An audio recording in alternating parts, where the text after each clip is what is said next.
এই পৃথিবীতে 4 জন বাদশা ছিলেন, 2 জন মুমিন, 2 জন কাফের, যারা গোটা বিশ্বের বাদশা। গোটা বিশ্বের 2 জন মুসলিম, 2 জন কাফের। কাফিরের একজনের নাম নামরুদ, আরেকজনের নাম বাখতানাসর। আর মুমিন একজন হচ্ছে সাইয়েদনা সুলাইমান আলাইহিস সালাম, আরেকজন হচ্ছে যুলকারনাইন। তো সাইয়েদনা সুলাইমান আলাইহিস সালাম আল্লাহকে বলল, আল্লাহ আমি গোটা বিশ্বের বাদশা, আমি গোটা পৃথিবীর সব মানুষগুলোকে একবার লাঞ্চ খাওয়াতে চাই। কি খাওয়াতে? লাঞ্চ মানে কি? দুপুরের খাবার। আল্লাহ বলবেন নো।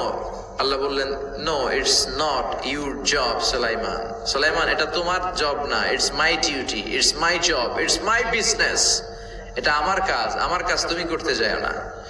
সাইয়েদনা সুলাইমান বললেন, আল্লাহ আমারে ট্রাই করার চেষ্টা দেন, সুযোগ দেন, আমাকে একটু ট্রাই করার সুযোগ দেন, চেষ্টা করার সুযোগ দেন। আমি একটু চেষ্টা করতে চাই গোটা বিশ্বের সব প্রাণীকুলকে, মৎস্যকুলকে, জিনকুলকে, মানবকুলকে খাওয়াতে চাই।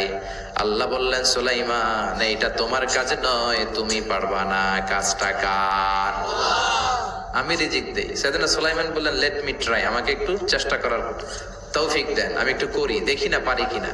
আল্লাহ রাজি হয় না, সুলাইমান নবীও ছাড়ে না। ভেজাল আছে না নাই?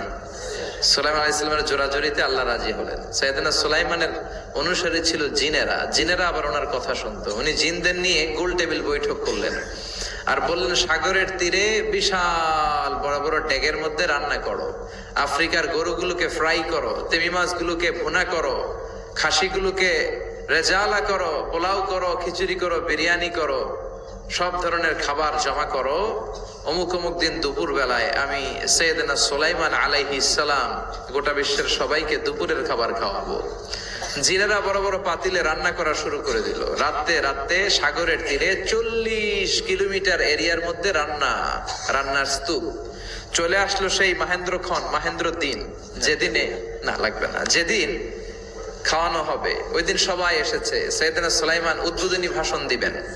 উনি বলতে শুরু করলেন, জিনেরা লাইন ধরবে এদিকে, মাছেরা লাইন ধরবে এদিকে, পাখিগুলো লাইন ধরবে এদিকে, মানুষগুলো লাইন ধরবে এদিকে, সবাই লাইনে লাইনে এসে খাবার খেয়ে যাও। সাগরের ভেতর থেকে বিশাল এক তিমি মাছ এসে বলে, সুলাইমান আমি লাইন মানি না। কি মানি না? আমারে বেলাইনে খাবার দাও। সাইয়েদনা সুলাইমান বলেন, আমি নবী মানুষ, আমি বেলাইন করতে পারি না। তিমি মাছ বলে, আমার পেটে প্রচন্ড ক্ষুধা, এই ক্ষুধায় যদি আমি মরে যাই তাহলে কিয়ামতের দিন আল্লাহ তোমারে ছাড়বে না, কারণ আমি তোমার মেহমান হয়ে এসেছিলাম। ঝামেলা আছে না নাই? সাইয়েদনা সুলাইমান বললেন, বিপদে কি করি? আসলেই তো এই তিমি মাছ আমার মেহমান, আজকে না খেয়ে যদি মারা যায় কিয়ামতের দিন আল্লাহ আমারে ছাড়বে না।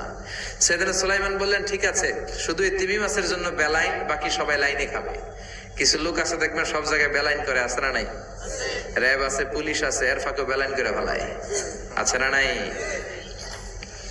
তো সাইয়েদনা সুলাইমান জিনদের আদেশ করে দিল, যাও আফ্রিকার একটা গরু, রোস্ট করা একটা গরু তিমি মাছের পেটের ভিতরে ঢুকায় দাও। তিমি মাছ বলল, সুলাইমান আমি হা করে রাখবো আমার মুখটা, যতক্ষণ না আমার পেট না ভরে তুমি খাবার দিতে থাকবা, পেট ভরে গেলেই মুখ বন্ধ করে ফেলবো।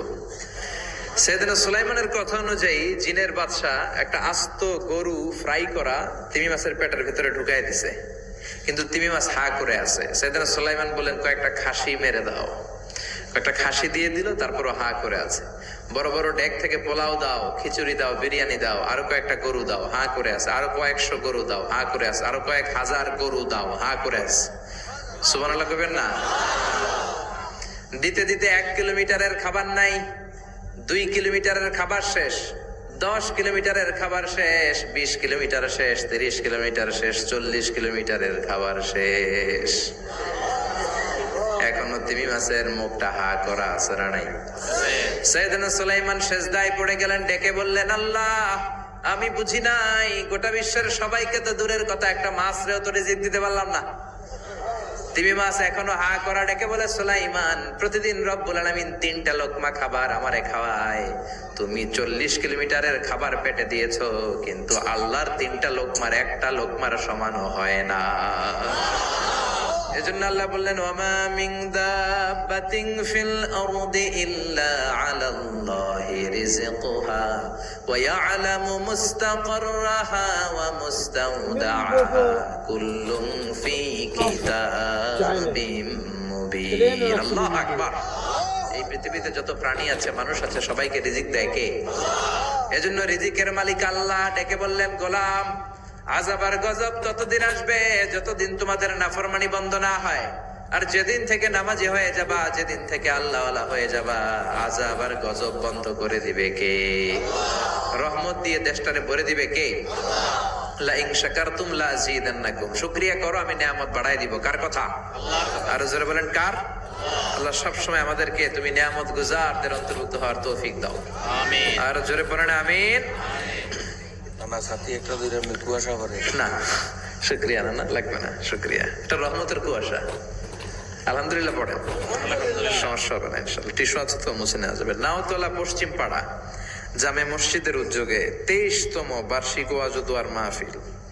23 বছর ধরে এখানে কোরআনের কথা হয়। আমরা খুশি না বেজার? আজকের এই মহতি প্রোগ্রামের সভাপতি বিশিষ্ট সমাজসেবক জনাব মোহাম্মদ ওহিদুল্লাহ সাহেব, চেয়ারম্যান। যদি রিস্ক বন্ধ করে দেয় তাহলে এই রিস্ক তোমাদেরকে কে দিবে? আছে কেউ দেয়া? সূরা মুলকের শেষ আয়াতে আল্লাহ বলেছেন যে তোমরা যে সুমিষ্ট পানি খেয়ে বেঁচে আছো, এটা যদি একেবারে জমিনের অতল গহ্বরে আমি নিয়ে যাই, কে এনে দিবে তোমাদেরকে পানি? কে এনে দিবে সুমিষ্ট পানি? এজন্য বিষ্ণু ঈসা ইসলাম পানি খেয়ে তিনি পড়তেন, আলহামদুলিল্লাহিল্লাযী জাআলা হাযাল মাআ আযবান ফুরাতান বিরহমাতিহি ওয়া লাম ইয়াজআলহু মিলহান উজাজান লিযুনুবিনা। পানি খেয়ে তিনি বলতেন, প্রশংসা আল্লাহ, যে আল্লাহ তার অসীম দয়ায় এই পানিকে সুমিষ্ট করেছেন, আমাদের পাপের কারণে এই পানিকে তিনি লবণাক্ত করে দেন নাই। সুবহানাল্লাহ। ইন্নাল্লাহা হুয়া রাজ্জাকু যুল কুওয়াতিল মাতিন। তিনি হচ্ছেন রাজ্জাক। এজন্য সম্মানিত ভাইরা, রিজিক নিয়ে আজকে থেকে টেনশন বন্ধ করে দিতে হবে। আমাদের কাজ হচ্ছে চেষ্টা করে যাওয়া, প্রাণান্তকর প্রচেষ্টা করা, আমাদের রোলটা আমরা প্লে করব, কিন্তু রিজিকের ফয়সালা করবে একজন, যিনি কে? ইন্নাল্লাহা হুয়া রাজ্জাকু যুল কুওয়াতিল মাতিন। এটা নিয়ে চিন্তিত হওয়ার কিছু নাই প্রিয় ভাই এবং বোনেরা। আমরা আমাদের মায়ের পেটে থাকতেই এটা ফিক্স হয়ে গিয়েছে। আমরা যখন মায়ের পেটে ছিলাম, ইন্না আহাদাকুম ইজমাউ খালকুহু ফি বাতনি উম্মিহি 40 ইয়াওমান সুম্মা ইয়াকুনু আলাকাতান মিসলা যালিক সুম্মা ইয়াকুনু মুদগাতান মিসলা যালিক। আমরা যখন মায়ের পেটে ছিলাম 40 দিন আমরা নুতফা স্টেজে ছিলাম, 40 দিন আমরা আলাকা স্টেজে ছিলাম। আমার মায়ের জরায়ুর দেয়ালে আমি লেপ্টে ছিলাম। 40 দিন আমরা ছিলাম এ ভেরি লিটল ফ্ল্যাশ, একটা ছোট্ট গোশতের টুকরা।